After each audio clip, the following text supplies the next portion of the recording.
नमस्कार। आपका बहुत बहुत स्वागत है। वैदिक ज्योतिष में ग्रह, राशि और नक्षत्रों के कॉम्बिनेशन से हम जो कुंडली बनाते हैं उसके आधार पे आपका भाग्य कैसे रहेगा हम रीड कर पाते हैं। यानी कि कुंडली जो है, ग्रह जो हमारे 9 हैं, बाकी राशि जो हमारी 12 हैं और नक्षत्र जो कि हमारे 27 हैं, इन तीनों का जो आपस में संयोग, योग, कुछ भी आप कहें या कॉम्बिनेशन, उसके आधार पर ही आपका इस जन्म में क्या प्रारब्ध रहेगा ये बताया जाता है। हालांकि ग्रहों का रोल बहुत ही इम्पोर्टेंट है क्योंकि ग्रह ही आपको रिजल्ट्स देते हैं। राशि और नक्षत्र का अपना अलग रोल है। राशि जो है एक तरीके से एटमॉस्फेयर को दर्शाती है कि ग्रह किस राशि में जा रहा है, यानी कि वो कैसा फील कर रहा है। और ये राशि जो है, हर एक राशि में 2.25 नक्षत्र होते हैं क्योंकि 27 नक्षत्रों को हम 12 राशियों में बांटते हैं। तो एक राशि में करीब 2.25 नक्षत्र आते हैं और एक नक्षत्र में 4 चरण होते हैं, यानी कि एक राशि में करीब 9 चरण, यानी कि 2.25 नक्षत्र के 9 चरण आते हैं। तो यानी कि जब ग्रह किसी राशि में गुजरता है तो इन नक्षत्रों के 9 चरणों, यानी कि 2.25 नक्षत्रों के 9 चरणों में से होकर उस पूरी राशि में गुजरता है।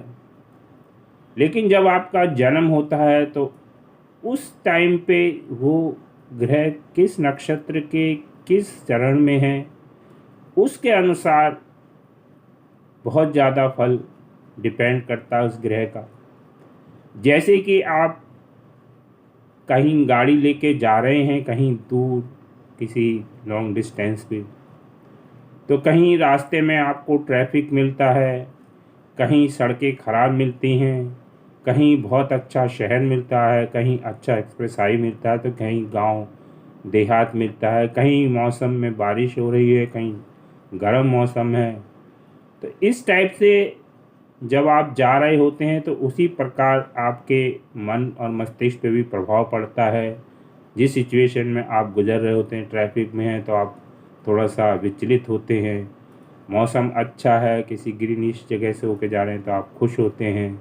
आपका खाने का मन कर रहा है, किसी अच्छे सिटी से होके जा रहे हैं तो आपको कई रेस्टोरेंट मिलेंगे तो आप खुश होते हैं। इसी प्रकार ग्रह भी जब किसी राशि में गोचर कर रहा होता है और किसी नक्षत्र में से होकर गुजर रहा होता है, किसी चरण से होकर गुजर रहा होता है, तो उस ग्रह उस राशि की या उस नक्षत्र की जो क्वालिटी है उसके आधार पर ही उस ग्रह का प्रभाव पड़ता है। तो यहाँ तो आपने समझ लिया कि नक्षत्र या राशि एक तरीके से आपकी कंडीशन है उस ग्रह के लिए जो उसको मिली है।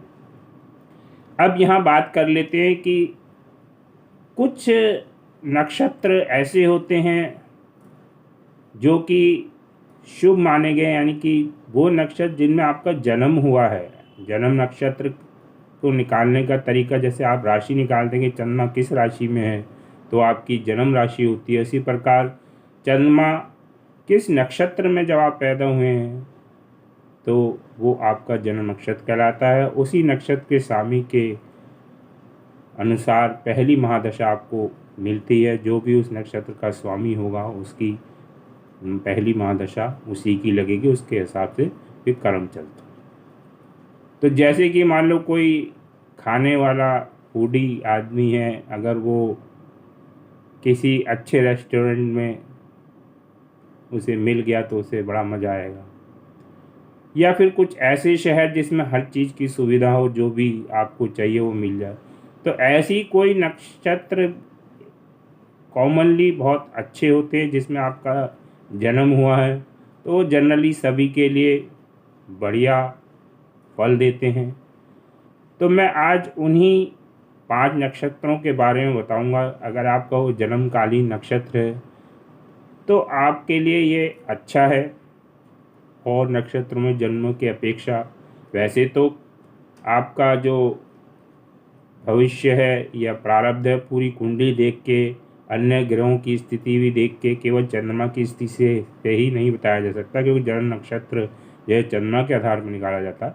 लेकिन चंद्रमा का बहुत बड़ा रोल है कि मन अगर आपका अच्छा है, प्रसन्न है, तो आप और चीज़ों में भी अच्छा प्रदर्शन करते हैं। तो इन जन्म नक्षत्र में अगर आपका जन्म होता है तो ऐसे व्यक्ति चाहे किसी भी खराब से खराब कंडीशन में, गरीब से गरीब घर में पैदा हुए हों, अंततः वो बहुत अच्छी स्थिति में पहुंच जाते हैं, सेटिस्फाइड होते हैं अपने कार्यों से, और कई बार करोड़पति अरबपति भी ये लोग बन जाते हैं।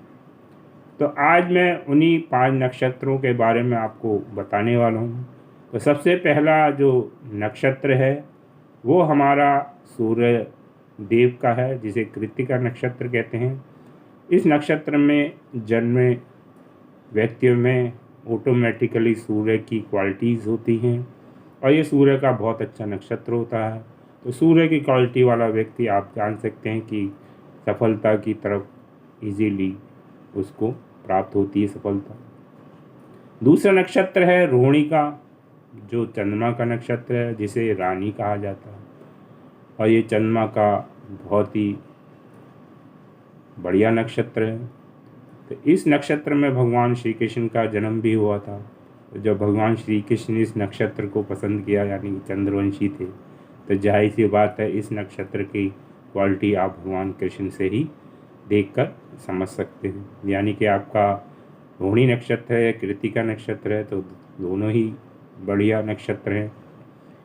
तीसरा नक्षत्र मंगल देव का है। मंगल देव सेनापति हैं, धनिष्ठा नक्षत्र। यह भी मंगल देव वाली क्वालिटी आपके अंदर देता है, लीडरशिप क्वालिटी देता है, सेनापति वाले गुण होते हैं। मैनेजमेंट में आप अच्छा कर पाते हैं, लोगों को सुरक्षा प्रदान कर पाते हैं, और हर कंडीशन के लिए फाइट करना जानते हैं। और आजकल के युग में जो फाइट करना जानता है उसे सफलता बहुत दूर नहीं होती है।